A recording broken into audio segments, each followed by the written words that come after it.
Good afternoon, ladies and gentlemen. It's Monday, and happy Monday to you all. Today we're going to talk about domestic violence. In society today, we have many women, men also, however, majority are women that are in relationships with either sex and experiencing domestic violence.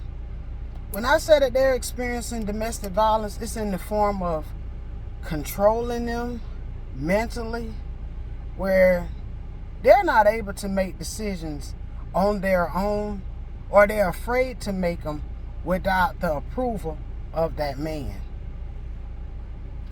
Next, they're suffering physical abuse. And a lot of them are using makeup to cover up this abuse that they're experiencing.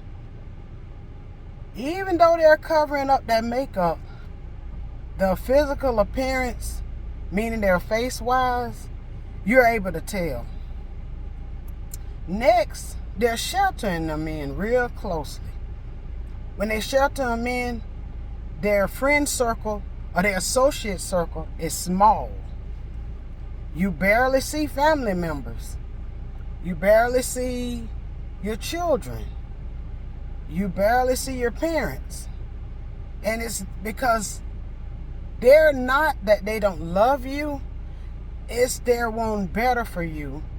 And by them telling you or telling the person that's experiencing it, it's not for you, I, or someone that's experiencing to change that person's current situation. What you can do is take it to God in prayer. In Colossians 3:19, it says, "For husbands to love their wives, and be not bitter against them." You have a lot of men, like I said earlier, you have men that experiencing this too, but you have a lot of women that are experiencing some form of domestic violence within their home. It's resources out here that is here to help you through this situation. In your local area, you should have a toll-free number that gives you the opportunity to call, and your information along with your name and circumstances is confidential. You have local law enforcement, which would be the last resort, because seen from experience, you can call them and ask for help, and they'll come get that individual from out of your presence for that moment. But then they're able to sweet talk you back into believing, I won't do it again. I won't hit you again. I won't talk to you that way again. Which leads to the form of depression, because you feel in your mind that that's all you deserve. You don't believe that you can have better. You don't believe in yourself that you deserve better. And then you start losing your self-worth, your expectations, what you already know inside that you're capable of doing, that you're afraid of letting go because you feel that man makes you whole, or that man helps that crutch to keep you as an individual, and it's not so. God created you in the image of his liking. If he brought you to it, he's going to take you through it. Know that you're pretty. Know that you have the power to change your life. Know that it's not going to change overnight, but start creating a plan of better living. Each day, make progress toward that plan. What am I going to do if I get this divorce? Once I get this divorce, am I willing to go ahead and succeed with it? Financially, I can make it without this individual. Usually I come on here and we speak about scriptures. Yes, we do. But today it was felt in my spirit that I needed to talk to the many women that are suffering from domestic violence. And when these partners feel that you're getting closer to someone that can help you or encourage you to change your life in that situation, of course they're going to throw a rock into that situation and send that ripple effect out. Start telling you things in this here, which gonna get here, which gonna get here, and you're gonna start believing it, because they don't want you to believe that you can do better. But with God, all things are possible. Know your self-worth. Each day, wake up and believe in your self-worth. We're not living in the times where you got to be beat and controlled and told what to do.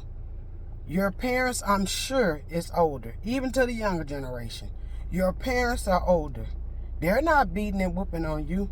If your daddy didn't beat you, and even if he did, he's not beating you now. So why in the God creations would you allow a man or woman to put their hands on you? And vice versa. You shouldn't put your hands on them. We're all here equally. You're going to respect me, and I'm going to respect you.